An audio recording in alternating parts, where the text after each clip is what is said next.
Big beautiful bill যেটা আছে সত্যিকার অর্থে এটাকে 1 লাইনে বা 10 লাইনে বলা সম্ভব না, কারণ প্রতিটা সেগমেন্ট বিভিন্ন সাব গ্রুপ বা সাব ক্লাস্টারে করা হয়েছে। তো একটা কথা বলতে চাই লাউড অ্যান্ড ক্লিয়ারলি, যে বিগ বিউটিফুল বিলের যে ইম্প্যাক্ট, হেলথ ইন্স্যুরেন্সের যে ইম্প্যাক্ট, এটার জন্য এই মুহূর্তে বাংলাদেশিদের বা বাংলাদেশি আমেরিকানদের উদ্বিগ্ন হওয়ার কোনো কারণ নাই।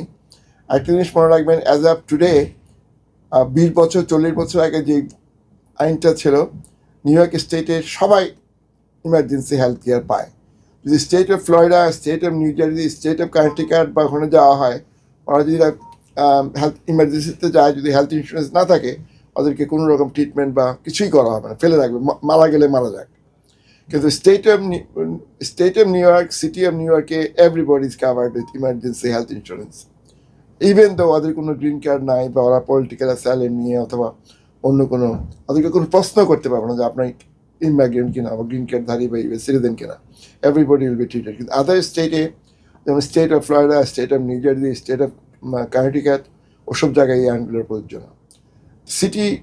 City of Boston, city of New York, city of Los Angeles, ওসব জায়গায় এই ধরনের প্রশ্ন করা যায় না, এভরিবডি ইজ কাভার্ড। সো ওদেরকে বলা হয় এই জন্য ওয়েলফেয়ার স্টেট। ওবামা কেয়ার আর বেসিক্যালি যে ফান্ডামেন্টাল যেই সাবজেক্টটা হলো, যেটা হলো হেলথ ইন্স্যুরেন্স প্ল্যানের জন্য, আমাদের বাংলাদেশি আমেরিকান কমিউনিটিতে অরিড হওয়ার কোনো কারণ এই মুহূর্তে নাই, কারণ আমাদের এখানে বেশিরভাগই 60% পিপল মেডিকেইড বা Medicare part A part B use করেন, বিশেষ করে সিনিয়র সিটিজেন যারা আছেন। তো আর বাকি যে প্রপোর্শনেটলি যে লোকটা গ্রুপরা আছে 5% থেকে 10% হবে, এক্সাক্ট নাম্বার আমি বলতে পারবো না, কারণ আমি কোনো সার্ভে করিনি, কোনো সার্ভে রিপোর্ট দেখি নাই। আর সার্ভে রিপোর্ট বা জরিপ যেগুলো আছে ওগুলো আপ টু ডেট না, এগুলো সব ঘরে বসে বসে করা সার্ভে। তো অ্যাভারেজ ওবামা কেয়ারের প্ল্যান শুরু হয় $43.88 পার পার্সন বা পার ফ্যামিলির জন্য। এখন সমস্যাটা হলো, at any time during the year, 1 বছরের প্ল্যান 1 বছরের জন্য করা হয়। বেশিরভাগ ক্ষেত্রে যদি মহিলা বা পুরুষ বা কাপল যদি জব চেঞ্জ করে, তখন দেখা গেল হঠাৎ করে চাকরি নাই, চাকরি চলে গেছে, তখন কি অবস্থা হবে? তখন ওনাদেরকে ওয়েটিং পিরিয়ডে থাকতে হবে। এবং গিয়ে দেখা গেল যে 3 মাস জব করছে, 3 মাসের জন্য হেলথ ইন্স্যুরেন্স ছিল, তারপরে ওনাদেরকে মেডিকেডের হেল্প নিতে হয়েছে, ছাড়া কোনো চয়েস ছিল না যেটা করার জন্য। এই পোর্শনটাকে আমি ইংরেজিতে বলতে চাই, নিউ ইয়র্ক ওবামা কেয়ার অথবা affordable care act rates very greatly by income, age, and location, but subsidizes significantly lower cost for many without the enhanced federal tax cuts expiring end of 2025.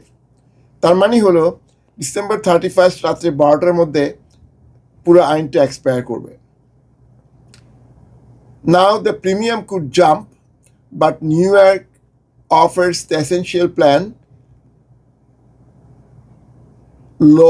low cost or no cost insurance for lower income potentials, plus potential Medicaid child care health plus.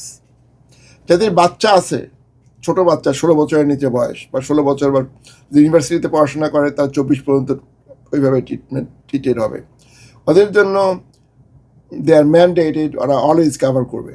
যদি প্যারেন্টদের health insurance নাও থাকে, তারপর ওরা total কাভারেজটা পাবে। সেই ক্ষেত্রে বিভিন্ন আরও প্ল্যানগুলো আছে অ্যাফোর্ডেবল কেয়ার অ্যাক্টের আন্ডারে, ব্রঞ্জ প্ল্যান বলে, সিলভার প্ল্যান বলে, etcetera etcetera. Obama care basically আমাদের বাংলাদেশি আমেরিকান কমিউনিটিকে ইনফ্লুয়েন্স করবে না বা করবে না, কারণ we have the alternative plan such is Medicaid অথবা এসেনশিয়াল প্ল্যান, যেখানে 20 টাকা 10 টাকা অথবা ইনকাম বেসড, কে কীরকম টাকা দিতে পারে সেইটুকুন দিয়েই তারা হেলথ ইন্স্যুরেন্সের প্রোটেকশন পাবে। ধন্যবাদ।